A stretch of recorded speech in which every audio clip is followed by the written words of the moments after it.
Bueno, vamos a hablar hoy un poco de la guerra de Ucrania porque hace mucho que no tocamos este tema aquí en la pecera de memorias y se está viendo ciertas dinámicas en el campo de batalla que merece la pena analizar, ¿no? Porque parece que Rusia sigue recurriendo al juego sucio para tomar diversas, sobre todo ciudades grandes, bueno, grandes entre comillas, ¿no? Ciudades medianas, más que pueblos pequeños, porque lo que hace es, sobre todo, camuflarse entre los civiles e incluso camuflarse como soldados ucranianos.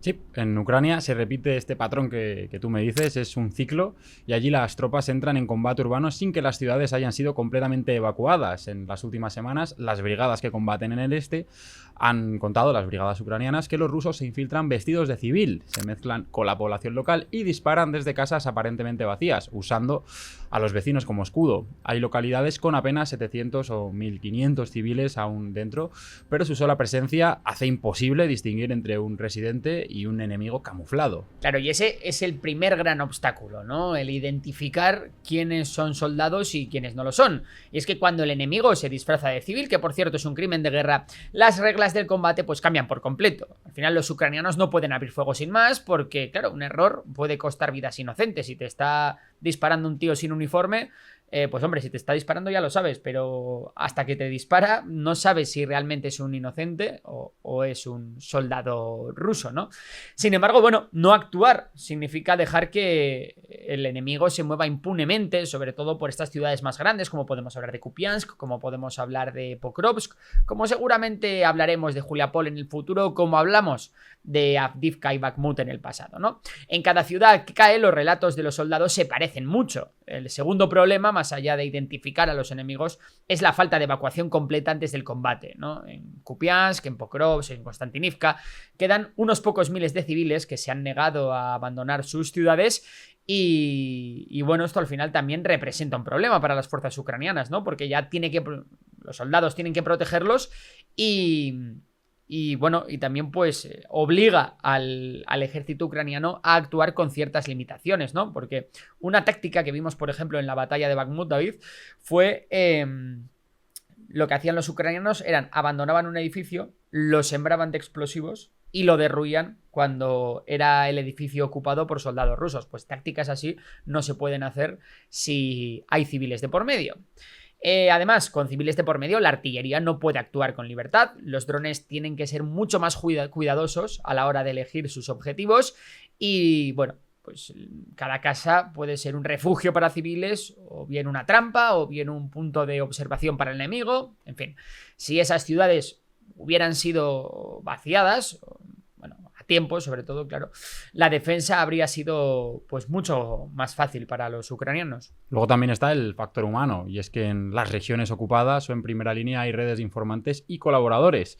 El Servicio de Seguridad de Ucrania ha abierto miles de procesos por cooperación con el enemigo, especialmente en Donetsk, y cada civil que queda en una ciudad al final puede ser alguien obligado o convencido para transmitir coordenadas, rutas o posiciones, y ya sabemos lo importante que es esto, ¿no? Sí, esto es algo que sorprendió mucho, ¿no? Porque se esperaba, ¿no? Que en la parte más rusoparlante de Ucrania los rusos fueran a encontrar una grandísima colaboración y realmente esa colaboración no la hemos visto a lo bestia, ¿no? Vimos como la mayor parte del pueblo ucraniano se ha unido en torno a su gobierno e incluso muchas zonas rusoparlantes están empezando a hablar ucraniano y a desvincularse lo máximo de Rusia. Pero aún así, esto no quiere decir que no haya, ¿no? Civiles que sí que colaboran con Rusia o incluso agentes rusos que han sido desplegados en Ucrania incluso antes de la guerra. Ha podido pasar.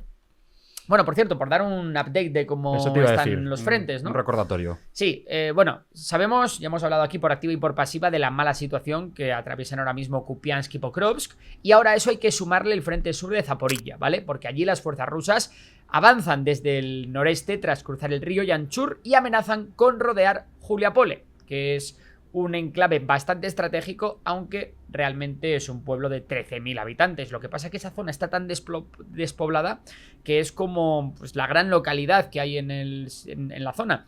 Un poco también por eso han avanzado tanto los rusos ahí, porque no hay ninguna bueno, ninguna zona urbana desde la que los ucranianos puedan, ¿no?, presentar una línea de defensa con más garantías.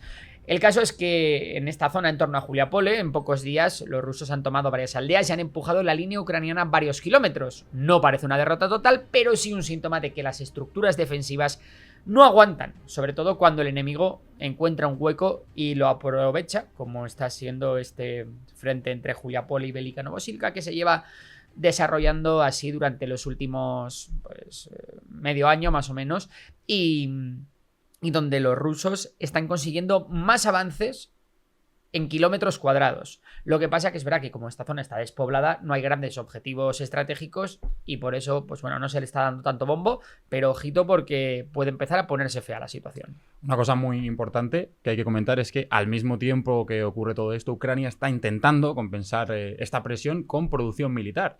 Y es que su industria de drones se ha convertido en un fenómeno. Más de 4 millones producidos al año, desde pequeños FPV baratos hasta incluso aparatos de largo alcance capaces de alcanzar objetivos a cientos de kilómetros. Es un ritmo que supera incluso al conjunto de países de la OTAN, y es que en 2022 había 10 fabricantes. Hoy hay 500. Por supuesto, el país quiere vender esta tecnología a sus aliados y convertir su experiencia militar en un nuevo sector de defensa europeo. Bueno, ha dicho Zelensky que quiere comprar 25 sistemas Patriot de defensa aérea. Pues mira, aquí tiene una buena moneda de cambio con los drones. Y es que cuando la necesidad aprieta, qué rápido, ¿no?, se adapta la economía de guerra a las necesidades defensivas del país. Bueno, pues hasta aquí todo lo que teníamos que hablar sobre Ucrania. Vámonos ahora a Venezuela, porque también tenemos muchas noticias como mini cápsulas, ¿no?, que contar sobre este conflicto. Sí. Empezamos con una noticia que ha dado Reuters, y es que Venezuela podría estar preparándose para una defensa al estilo guerrilla ante un ataque de Estados Unidos. Serían pequeñas unidades dispersas por el país con la intención de sabotear a las posibles fuerzas invasoras, y en paralelo una receta para generar caos urbano, que esto es lo que se llama anarquización, ¿vale? Los autores de esta filtración admiten, sin embargo, que todo esto nace de una lógica de disuasión y de resiliencia política más que de una confianza real en la capacidad militar de los operativos chavistas. Sí, decía el otro día Maduro, creo que era Maduro, si no recuerdo mal, que estaban aprendiendo y estudiando de las técnicas de los vietnamitas del norte, ¿no?, en la guerra de Vietnam para hacer frente a Estados Unidos, ¿no?, aprovechando que ellos también tienen como mucha selva y mucha vegetación y mucho tal. Y digo yo, a ver, creo que lo de Vietnam en Estados Unidos se lleva, no sé, estudiando 50 años, 60 años.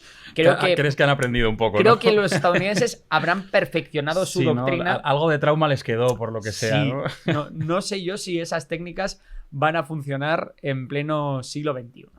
Bueno, al mismo tiempo la Armada estadounidense ha movido ficha, y es que el portaaviones USS Gerald R. Ford, que por cierto, ya sabemos que lo vieron algunos amigos memoriónicos desde el estrecho de Gibraltar, bueno, pues ya ha llegado al área de responsabilidad del Comando Sur. Esto se anunció ayer, 11 de noviembre, en una operación que el Pentágono presenta como, bueno, pues el apoyo, ¿no? Necesitan el portaaviones más grande del mundo como apoyo para desmantelar las organizaciones criminales transnacionales y combatir el narcoterrorismo. No sé yo, David, si este portaaviones lo han llevado para hundir lanchas o realmente tiene una... Sí que es verdad que para hundir lanchas un portaaviones igual te sobra un poco. ¿Nos quieres contar lo que hay a bordo de ese pedazo de...? Sí, ahora te lo cuento, pero una pregunta dime. Sobre esto. ¿Tú crees que realmente han llevado al portaaviones para que ejerza como una verdadera base aérea flotante, o por el contrario ha sido disuasión pura?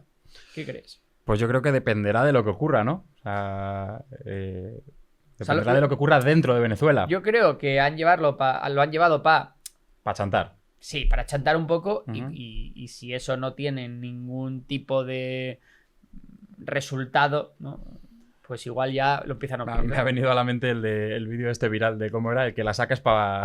¿Sabes cuál te digo? El que la saques para usarla o algo así, decía. Sí. No, el que si la sacas para enseñarla es un parguela. Si la sacas para enseñarla es un parguela, eso. Un parguela. Me acordaba.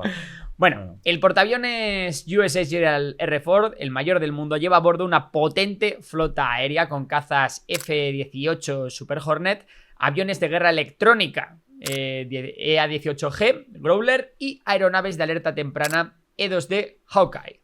También cuenta con helicópteros Seahawk y aviones logísticos C-2A Greyhound, capaces de sostener operaciones continuas de combate y apoyo. Madre mía.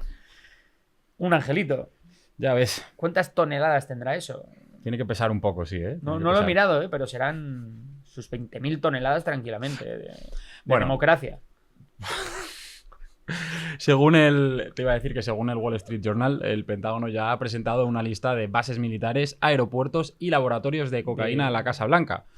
Esa lista encaja con la narrativa oficial estadounidense sobre operaciones contra el tráfico ilícito y las redes que lo facilitan, pero también es verdad que abre dos problemas prácticos y legales. Por un lado, pues evidentemente atacar instalaciones militares o infraestructuras en un país soberano sin un marco jurídico claro, pues se salta el derecho internacional. Y por otro lado, la ejecución de este tipo de ataques en un entorno urbano, como podría ser en una ciudad de Venezuela o en Caracas, tiene un riesgo enorme de salir mal, ¿no? Bueno, y la pregunta que nos hacemos todos, ¿qué posibilidades reales hay de un ataque masivo? Bueno, pues los hechos que se ven hoy en día pues dibujan una escalada preocupante, pero ¿no? Una operación militar abierta contra Venezuela implicaría demasiados costes políticos, diplomáticos e incluso militares, ¿no? A ver, no decimos aquí que no haya bombardeos en tierra. Lo que ya veo mucho más complicado es una gran campaña contra objetivos del gobierno y veo ya prácticamente ciencia ficción, aunque estas cosas nunca se saben, el tema de una invasión terrestre. Ahora, tampoco creíamos posible una intervención en Ucrania y mira la que se lió. Claro, es que aquí lo que pasa es que cada día aumenta más la probabilidad, aunque sea baja, de una invasión terrestre, ¿no? Ese es el tema. Todavía estamos, yo creo, en un momento en el que no tenemos que preocuparnos demasiado más que haya bombardeos relativamente frecuentes contra posiciones de grupos criminales, pero es verdad que obviamente, la posibilidad ahora es mucho mayor que hace un mes y mucho mayor que hace 6. Por eso, cuando me has preguntado ahora lo del Gerald Ford, te decía que va a depender mucho de lo que esté ocurriendo entre bambalinas entre las diplomacias de Venezuela y de Estados Unidos. Yo creo que eso, y las no diplomacias, entre la oposición, etcétera. Tú, si fueras Maduro, ¿le tendrías más miedo a los tuyos porque te puedan entregar porque empieces a ser un estorbo? ¿O le tendrías más miedo a Estados Unidos o a la oposición? El clásico dilema del rey destronado, ¿no? Sí. Pregunta complicada. Yo te diría que yo le tendría más miedo a los míos, ¿eh? Yo también, porque ellos tienen acceso a mí. Exacto, porque están más cerca. Sí. Yo ahora, si fuera Maduro, también estaría mosca con las Fuerzas Armadas. Las Fuerzas Armadas no sé hasta qué punto pueden estar muy divididas. Bueno, no nos vamos muy lejos de Venezuela porque en Colombia Gustavo Petro ha alzado la voz contra el imperialismo yanqui, ¿no? Efectivamente, el presidente Gustavo Petro ha dado un paso que rompe con años de cooperación. Ha ordenado que Colombia suspenda toda cooperación en inteligencia con los Estados Unidos. Esto ha sido en respuesta a los recientes ataques navales de Washington en el Caribe. La medida se mantendrá mientras continúen los ataques con misiles contra las lanchas sospechosas de tráfico. Creo que ya ha habido, no sé si 70 muertos, ¿no? En lo que va de estos 2 meses. Sí. Y según Petro, la lucha contra las drogas debe someterse a los derechos humanos de los pueblos caribeños. Pero es que hay más. Sí, porque lo mismo ha dicho un gran aliado de Estados Unidos, el Reino Unido, que ha dicho, oye, yo no os voy a pasar nada de inteligencia porque no quiero ser cómplice de lo que estáis haciendo en el Mar Caribe, ejecutando, ¿no? a criminales. A supuestos criminales sin un juicio. Vamos, que no quieren mancharse las manos, ¿no? Exacto. Así que Reino Unido, de momento, ha dicho, yo no quiero saber nada de esto, haced lo que queráis. Bueno, pues veremos a ver cómo acaba todo este tema. Seguro que mañana tendremos cosas de las que hablar y si no es mañana será pasado porque este tema está muy, muy, muy candente. Y ahora nos vamos a ir al otro lado del globo porque ayer decíamos que el conflicto entre India y Pakistán se estaban empezando a ver ahí las cenizas un poco braseantes. Es que además esto es cuando escala rápido todo. Escala muy rápido. Y hoy tenemos noticias más preocupantes que ayer, ¿no? Sí, hoy en Islamabad el primer ministro pakistaní, Shehbaz Sharif, ha acusado a India de haber orquestado el atentado que ya os comentamos ayer en la capital y un ataque contra un colegio de cadetes cerca de la frontera afgana. En respuesta, las Fuerzas Armadas pakistaníes se están movilizando y están llevando tanques hacia la región de Cachemira, al tiempo que además también se están emitiendo avisos para la navegación aérea que cubrirían la frontera oriental con India. Para entender lo que está pasando, lo explicamos ayer, pero bueno, por dar un poquito más de contexto, Pakistán sostiene que la India está detrás de estas acciones, de estos atentados, y que implicaron su apoyo o incluso participación directa, ¿no? Apoyando a los grupos insurgentes. India, por su parte, no ha reconocido para nada la autoría, pero oye, el simple hecho, ¿no?, de que la movilización militar se haya activado indica que el asunto puede irse un poco de madre. La presencia de tanques y el control del espacio aéreo son señales claras de que se está preparando un cambio de fase en el conflicto, o al menos de que se amenaza con cambiar de fase, ¿no?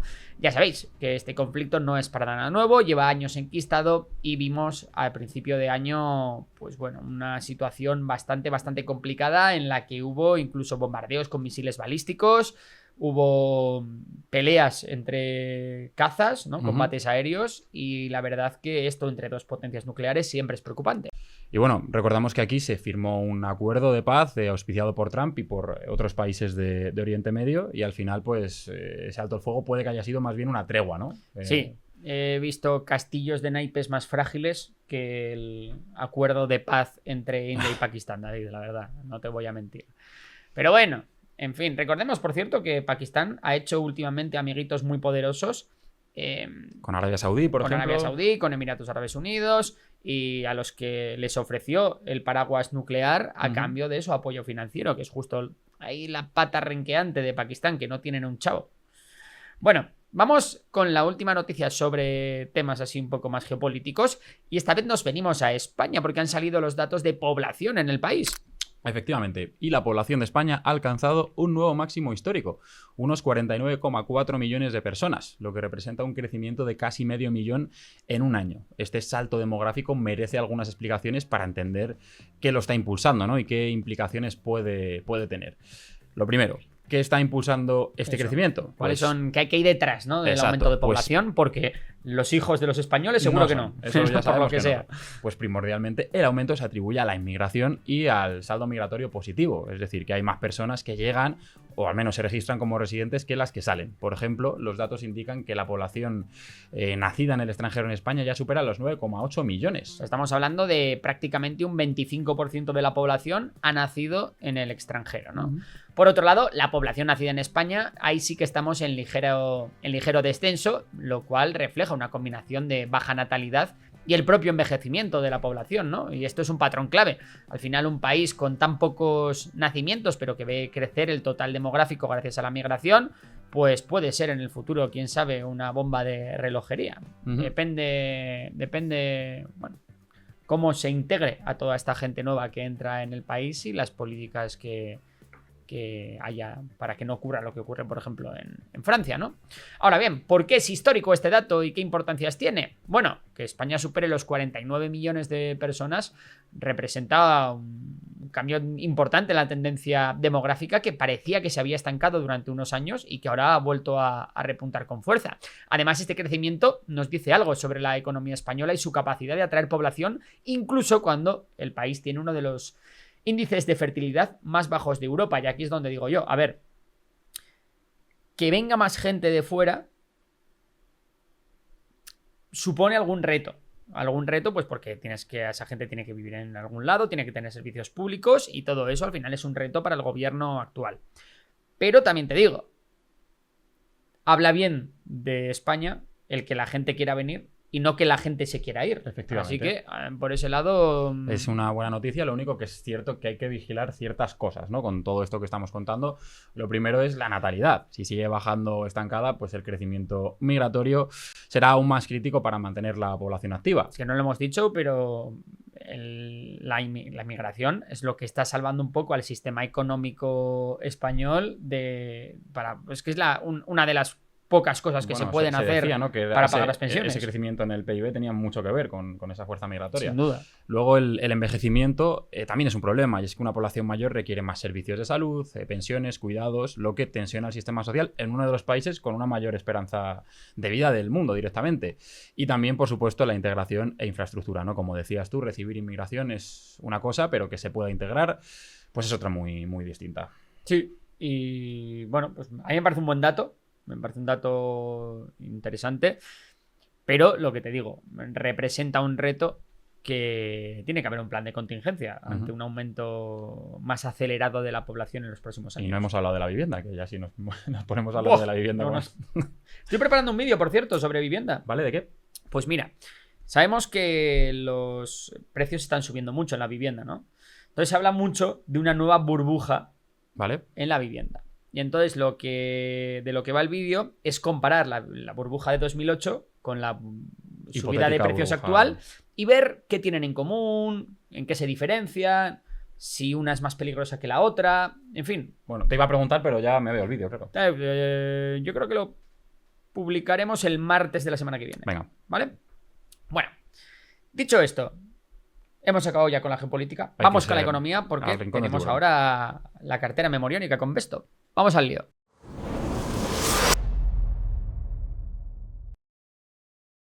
Y como todos los miércoles, hoy tenemos el placer de hacer el repaso a la cartera memoriónica de la mano de Besto. Bueno, ¿qué es Besto, David? Cuéntanoslo tú. ¿Quieres que te cuente qué es Besto? ¿Qué es Besto? Besto es una app de inversión regulada, ideal si lo que buscas es invertir de forma más fácil y segura en las mejores compañías del mundo. Lo bueno es que puedes empezar desde solo 5 euros porque permiten comprar acciones fraccionadas. Y si estás empezando y no sabes mucho de inversiones, pues tienen un montón de recursos gratuitos para aprender desde cero. Solo tienes que registrarte y listo. Bueno, y aparte de todo eso, creo que encima te pagan por tu dinero no invertido, ¿no? Pues sí, en Besto ahora tienen una cuenta remunerada. Vamos, tú solo tienes que depositar tu dinero y Besto te va a dar un 3,5% anual en dólares.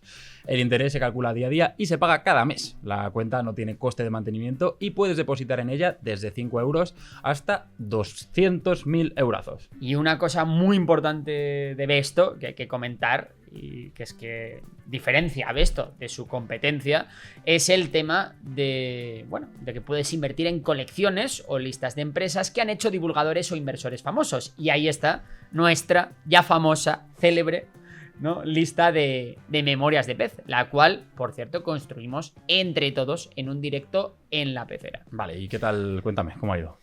Bueno, pues la verdad que este mes todavía, noviembre, sigue un poco tímido y de momento nos mantenemos en torno al 32% de rentabilidad desde junio, que sigue siendo una pasada si lo comparamos con el 12,45% que ha dado el SP500 desde entonces. Y bueno, se vienen cositas, porque me ha comentado el equipo de Besto que están preparando un servicio muy guay, que puede complementar muy bien a esto de la colección de memorias. No me dejan hablar todavía de ello, pero no. Van a haber cositas para la gente que quiera ir un poquito más allá todavía. Vale. Bueno, y luego las novedades de la cartera. Importante aquí. Por el lado de la tecnología, una de las cosas más interesantes es que Google ha firmado un acuerdo con Total Energies para que les provea de 1,5 teravatios hora de energía renovable certificada para sus centros de datos durante los próximos 15 años. Ya sabemos que este es uno de los grandes problemas que tiene todo este auge de los centros de datos y de la IA. Y bueno, es que se necesita mucha energía y esa energía hay que sacarla de algún sitio y a poder ser cargándonos el planeta lo menos posible y que sea de forma barata. ¿Vale? Así que bueno, por este lado, la energía renovable de Total Energies parece ser una gran opción para ¿Qué más Google. tenemos? Microsoft ha anunciado una inversión colosal de más de 10.000 millones de dólares para expandir su infraestructura de inteligencia artificial en Europa, comenzando por un gran centro de datos, ojo aquí, en Portugal. Guay. Portugal muy bien, porque ya sabemos que el sistema energético, además de la península ibérica, que es España y Portugal, es como si fuera un ente. Está interconectado. Está muy interconectado. Este movimiento que busca, pues bueno, reforzar la posición de Microsoft frente a Amazon y Google en este mercado global de la nube. Y también, bueno, pues tiene implicaciones geopolíticas, ¿no? Porque Europa está empezando a atraer parte de ese músculo tecnológico que hasta ahora se concentraba en Estados Unidos y Asia. Y luego tenemos, así como novedades de la cartera, el sector de la defensa. Lockheed Martin y Raytheon, recordemos que las dos están en la cartera memoriónica, han firmado pues acuerdos con el fabricante italiano de cohetes Avio para ser los primeros clientes de su nueva planta de motores de cohetes de combustible sólido en Estados Unidos. Así que, por ese lado, también como siempre, Lockheed Martin y Raytheon a la última en innovación militar, David. Tengo ganas de escuchar esa novedad de la que has hablado. Bueno, pues yo creo que la semana que viene, a ver si están trabajando en ello. Que yo no sé lo que es. Ya, no lo sabes. Pero no, va a estar muy bien. Ya te digo, sobre todo para el que quiere ir más allá de seguir simplemente la lista y quiera, oye, pues bucear un poquito más y tener más información, pues están ahí preparando cositas. Importante con el tema de Besto. Si queréis ver la cartera memoriónica, si queréis invertir en esta lista de memorias de pez, si queréis simplemente pues llevaros ese 3,5% de rentabilidad por vuestro dinero no invertido, o si queréis invertir vosotros en las empresas más importantes del mundo, en las que vosotros creáis, pues tenéis el link a Besto en la descripción y el QR aquí. Por aquí. Aquí está. Ahí, ¿no? Recordemos, 3,5%, por tu dinero no invertido. No tienes que hacer nada y lo puedes liquidar en cualquier momento. Muy buena opción. Muy bien. Bueno, seguimos hablando un poquito de bolsa, porque el IBEX 35, ayer hablábamos de él, pero es que hoy tenemos que volver a hablar porque está siendo espectacular lo del IBEX 35, David. Cada vez crece más, máximos históricos, esto no para. Pues sí, el IBEX 35 ha alcanzado los 16.500 puntos y es un nivel inédito que marca un antes y un después en la historia del mercado español.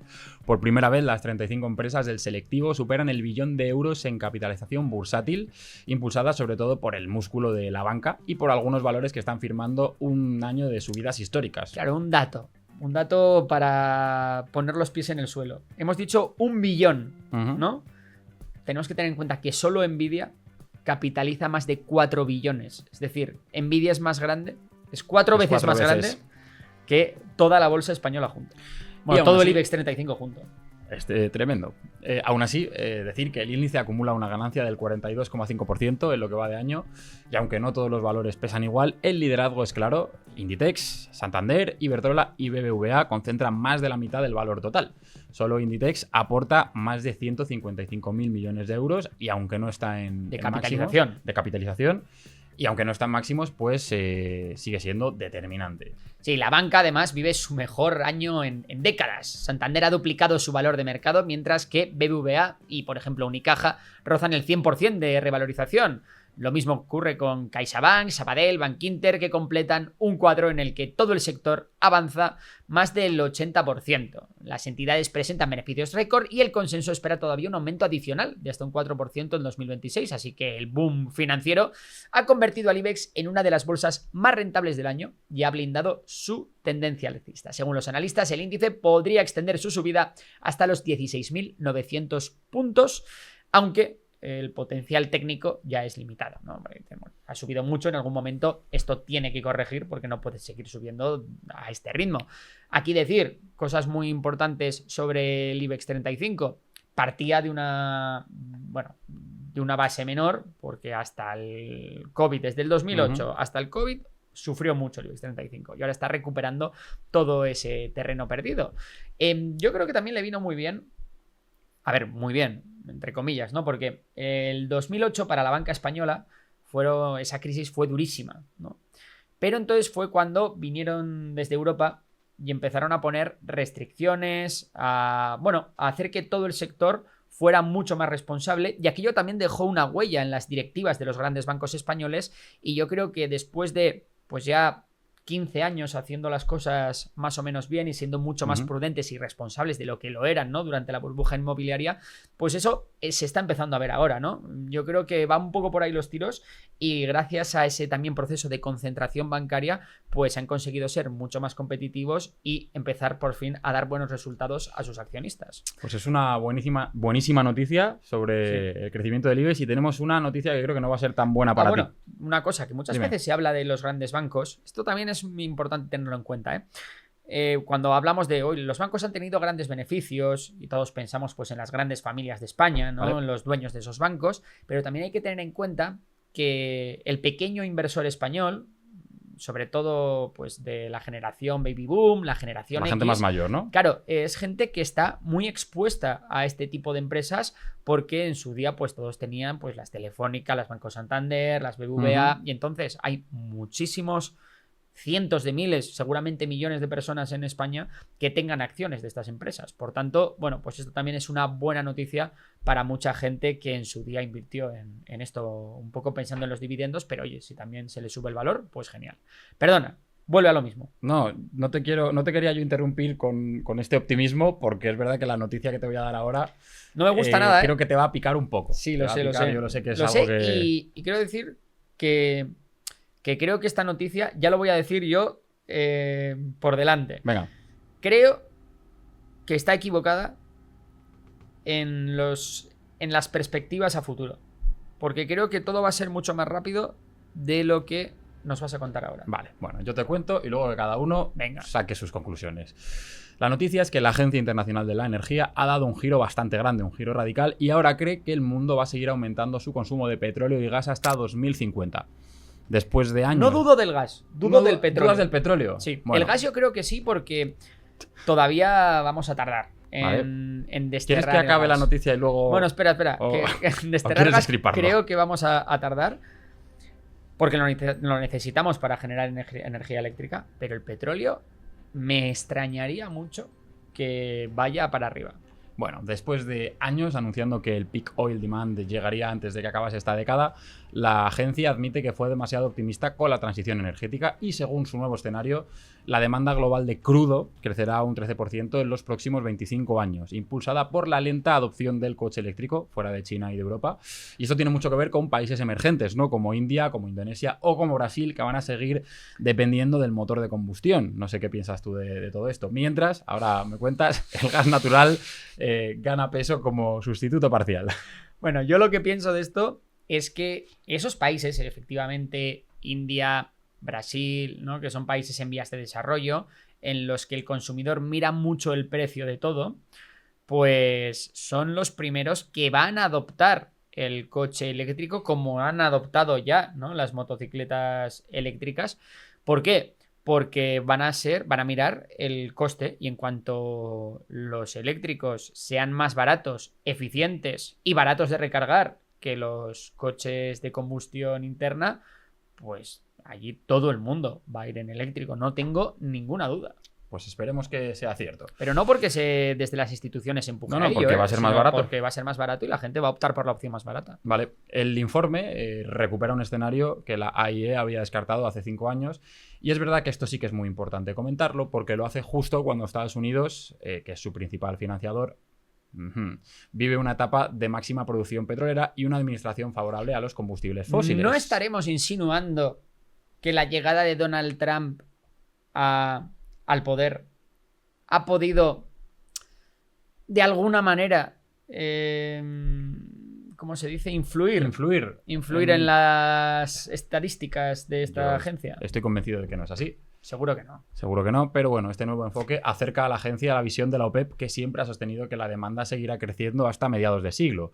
Según las previsiones, el consumo mundial podría pasar de 100 a 113 millones de barriles diarios en 2050, con precios cercanos a los $90 por barril en 2035. Bueno, la OPEP, para estar tan segura de que la demanda va a subir, bien que todos los países del Golfo Pérsico, pertenecientes a la OPEP, están tratando de diversificar su economía por si esto se acaba algún día. Bueno, pues vamos con la última noticia del día. Sí tenías razón que me iba a enfadar esta noticia. Vamos con la última noticia del día, que es el cierre del gobierno. Ayer decíamos que era el cierre récord, que nunca había habido un cierre de gobierno tan grande. Y según lo estábamos diciendo, realmente se estaba resolviendo, David. Sí, a veces nos pasa esto, que nos pillan las noticias mientras estamos currando. El cierre del gobierno llega a su fin. El Senado ha aprobado este lunes un acuerdo bipartidista para acabar con el cierre más largo de la historia del gobierno federal. Y allí la Cámara de Representantes, de mayoría republicana, dio su visto bueno al pacto. La cuestión es que esta propuesta prorrogaría la financiación gubernamental hasta el 30 de enero. Si te parece, le damos un repaso aquí a todo lo que ha ocurrido. Sí, el gobierno federal permaneció cerrado más de 40 días por falta de acuerdo en el Congreso sobre la financiación de 2026, ya que los demócratas exigían extender los subsidios de la atención médica, ¿no? A la atención médica que expiran este año, del Obamacare. 7 senadores demócratas y un independiente rompieron con el partido y pactaron con los republicanos reabrir el gobierno. Ya hubo ahí filibusterismo. Filibusterismo, ¿eh? Sí. Me gusta mucho esa palabra. A mí también. El acuerdo en el Senado ha abierto una guerra civil en los demócratas, y es que los más progresistas han criticado a los disidentes por apoyar un acuerdo que no incluye la prórroga de los subsidios a la atención médica. Los demócratas venían de capitalizar su oposición al gobierno de Trump, ganando estas elecciones estatales que ya comentamos aquí y locales de la semana pasada, ¿no? Pues una nueva medallita para Donald Trump, que, bueno, pues al final a quien le beneficia es a él. Y ha ganado una vez más una batalla negociadora, ¿no? Negociator. Me gusta